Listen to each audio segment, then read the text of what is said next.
और ट्रेंड तो काफ़ी अच्छा लग रहा है। ऐसा लग रहा है कि ट्रेंड तो ऊपर भागे ही जा रहा है और भागे ही जा रहा है।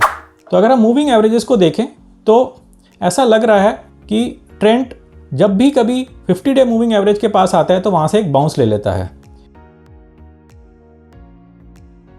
नमस्ते दोस्तों, मैं प्रवीण मलिक अपने इस YouTube चैनल पर आपका स्वागत करता हूं। आज बुधवार का दिन है और बुधवार के दिन हम छोटा बुधवार में एक ऐसे स्टॉक की चर्चा करते हैं जिसने एक भारी गिरावट देखी, जो आज का टॉप लूजर रहा। तो चलिए जल्दी से देख लेते हैं कि आज का टॉप लूजर कौन सा था। तो आज का टॉप लूजर था ट्रेंड, जिसने करीब 4% की गिरावट देखी।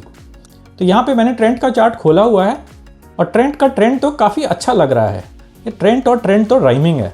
ऐसा लग रहा है कि ट्रेंड तो ऊपर भागे ही जा रहा है और भागे ही जा रहा है। चलिए सबसे पहले इसका मासिक चार्ट देख लेते हैं। तो मासिक चार्ट में तो ऐसा लग रहा है स्ट्रेट लाइन है, एक रॉकेट के ऊपर चल पड़ा है।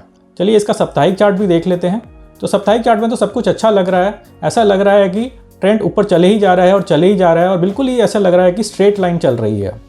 यहाँ पे थोड़ी सी एक गिरावट हुई है। चलिए दैनिक चार्ट पे चल के देख लेते हैं कि आगे आने वाले समय में क्या हो सकता है। रुकिए जरा, ठहरिए।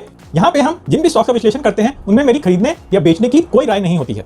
हम इन स्टॉक्स का विश्लेषण या रिव्यू केवल लर्निंग पर्पसेस के लिए करते हैं, एजुकेशनल पर्पसेस के लिए करते हैं। हम बड़ा बुधवार में उस दिन का टॉप गेनर ले लेते हैं और छोटा बुधवार में उस दिन का टॉप लूजर ले लेते हैं। इन दोनों स्टॉक्स को हम रैंडमली सिलेक्ट करते हैं और बाइगॉन बुधवार में हम अपने विश्लेषण का रिव्यू करते हैं। तो अगर आप इन स्टॉक्स में निवेश करना चाहते हैं तो आप स्विंग ट्रेडिंग को अच्छी तरह समझिए और उसके बाद ही कोई निवेश का डिसीजन लीजिए। चलिए वीडियो पर वापस चलते हैं।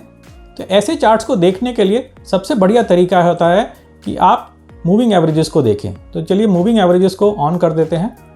तो अगर हम मूविंग एवरेजेस को देखें तो ऐसा लग रहा है कि ट्रेंड जब भी कभी 50 डे मूविंग एवरेज के पास आता है तो वहाँ से एक बाउंस ले लेता है। पहले यहाँ पे हुआ, फिर यहाँ पे भी हुआ, फिर यहाँ पे भी हुआ, यहाँ पे हुआ, फिर उसके कुछ दिन बाद यहाँ पे फिर से हुआ। तो अभी कुछ दिन पहले ट्रेंड ने 20 डे मूविंग एवरेज के पास से बाउंस लिया है, लेकिन वो दोबारा से 20 डे मूविंग एवरेज के पास आ गया है।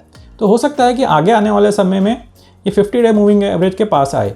अगर ये 50 DMA के पास आ जाता है और उसके बाद एक अच्छी मानव कैंडल बनती है, एक बाउंस मिलता है, तो इसमें निवेश किया जा सकता है। लेकिन अगर 50 डे मूविंग एवरेज ब्रेक हो जाती है तो हमें इसमें इंतज़ार करना पड़ेगा। चलिए देखते हैं कि आगे आने वाले समय में क्या होता है।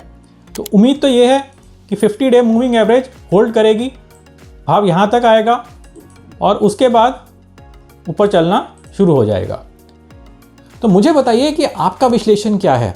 अगर आपको इस स्टॉक में इन्वेस्ट करना पड़े तो आप उसमें कैसे करेंगे? अगर आप मूविंग एवरेजेस की मदद लेंगे तो उसका टारगेट कैसे निकालेंगे? नीचे कमेंट करके मुझे बताइए। तो आशा है कि आपको ये वीडियो पसंद आया होगा, कुछ नई जानकारी मिली होगी, कुछ नया सीखने को मिला होगा। अगर आपको ये वीडियो अच्छा लगा है तो जोर से एक थम्स अप दीजिए और इस वीडियो को अधिक से अधिक शेयर करिए। नमस्ते और धन्यवाद।